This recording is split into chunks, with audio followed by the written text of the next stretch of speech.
Salut, c'est Maximus. Dans cette vidéo, on va parler de l'Atomos Ninja V ou 5, tu l'appelles comme tu veux.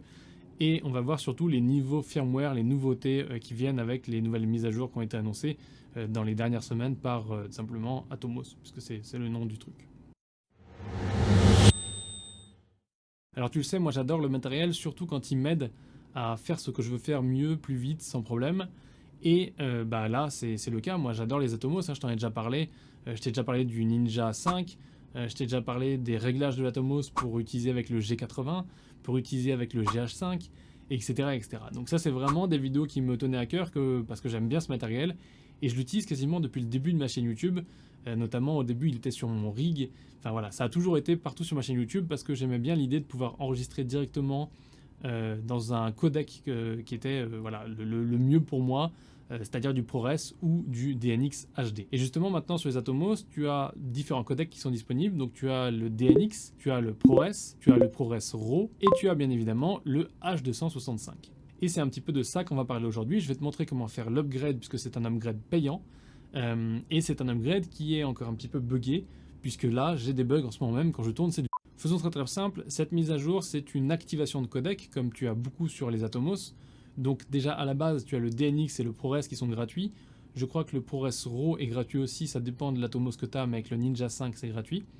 Et en plus de ça, tu peux maintenant acheter le H265 qui a différents réglages, on verra. Et donc pour pouvoir faire ça, il est très important que ton Atomos il soit enregistré sur le site d'Atomos qui s'appelle myatomos.com et donc que tu aies renseigné toutes les informations d'achat, etc., etc. Donc si tu achètes un Atomos d'occasion, n'hésite pas à bien demander à la personne de transférer le truc, je ne sais pas comment ça marche, mais de transférer pour être sûr que toi tu puisses au fur et à mesure faire les mises à jour de firmware, faire les achats particuliers puisqu'ils sont liés au numéro de série et au numéro SID, je crois, de ton Atomos. Donc c'est très important que tu enregistres ton Atomos en ligne quand tu l'achètes pour étendre la garantie à 2 ans, je crois, et pour pouvoir avoir toutes les mises à jour qui viennent derrière, qu'elles soient gratuites ou payantes. Et donc c'est ce que j'ai fait, je me suis rendu sur le site d'Atomos, et là, en cliquant sur mon Atomos, je ne voyais pas la mise à jour, tout simplement parce qu'il fallait que je rentre justement ce code SID. Alors c'est un code que tu peux trouver en allant dans le menu de l'Atomos, et ce code-là, tu n'as plus qu'à le prendre et le rentrer sur MyAtomos.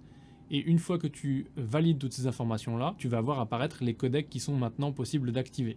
En l'occurrence, pour la mise à jour H265, il est nécessaire de payer. Donc là, c'est 99 $ que tu peux payer par carte. Une fois que tu as payé, tu vas pouvoir télécharger un token. Et donc ça, tu vas le prendre, tu vas formater bien évidemment un des disques durs de ton Atomos. Tu vas mettre le token que tu as téléchargé dedans et après tu branches ça à ton Atomos. Une fois que tu as branché, il va te mettre un message, est-ce que tu veux mettre à jour? Oui bien sûr, j'ai payé, je veux mettre à jour. Et là miraculeusement, il va mettre à jour tous les codecs qui sont disponibles, que tu as activés en tout cas sur ton compte MyAtomos. Et une fois que tu as fait ça, tu peux maintenant te faire plaisir et avoir un Atomos qui bug dès que tu veux enregistrer plus de 4 secondes. Ou plus sérieusement, tu vas pouvoir avoir un Atomos qui peut enregistrer du H265 et tu peux aussi bien sûr régler pour avoir du 8 bits ou du 10 bits en 4.2.2, en 4.2.0, etc., etc. Tous ces trucs vraiment trop géniaux qui peuvent être très intéressants parce que ça te permet d'avoir quand même non seulement un fichier qui est mieux que le H264, qui est plus compressé mais qui est plus qualitatif, mais surtout qui est plus gérable. Ça va pas forcément être un truc tout mâché, tout dégueulasse, comme ferait ton appareil. Donc ça peut être super intéressant maintenant d'avoir un Atomos, même pour mettre sur une caméra professionnelle, pour mettre sur un peu n'importe quoi, parce que ça te permet aussi, notamment via les connexions SDI et le module qu'ils ont sorti il n'y a pas longtemps, ça te permet aussi d'enregistrer des proxys. Et donc par exemple, tu pourrais avoir une RAID, et donc sur cette RAID, tu enregistres tes fichiers en RAW, et en parallèle, tu as un Atomos qui, via le SDI, peut enregistrer des fichiers qui auront le même timecode et le même nom, enfin d'après ce qu'ils disent en tout cas, et qui vont te permettre de faire des proxys pour ton montage. Un des avantages super intéressants de ça, c'est que tu peux donc maintenant, pour les projets qui n'ont pas besoin de plus, d'avoir forcément du ProRes ou autre, tu peux enregistrer avec l'Atomos n'importe quelle source HDMI et faire en sorte d'enregistrer cette source HDMI en H265 et tu peux littéralement enregistrer pendant 27 heures d'affilée. Bon, l'Atomos il va chauffer parce qu'il chauffe déjà à la base, mais tu peux enregistrer pendant 27 heures d'affilée pour du 1920 par 1080 à 50 images par seconde en H265 HQ à 8 bits 4.2.2, j'ai à peu près 27 heures d'enregistrement sur un disque dur de 1 Tera. Pour finir cette vidéo, je veux te parler des bugs qui vient littéralement de m'arriver il y a 2 secondes quand je disais que j'allais te parler des bugs. Il y a des drop frames et si les drop frames sont trop longs, l'Atomos va couper l'enregistrement.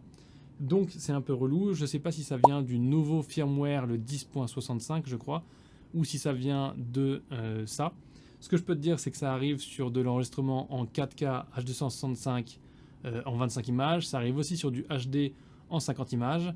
Il faudrait que je teste sur du HD en 25 images, mais ça ne semble pas être un problème du nombre d'images par seconde ou de la taille de l'image, donc de, entre guillemets, ce qui arrive dans l'Atomos.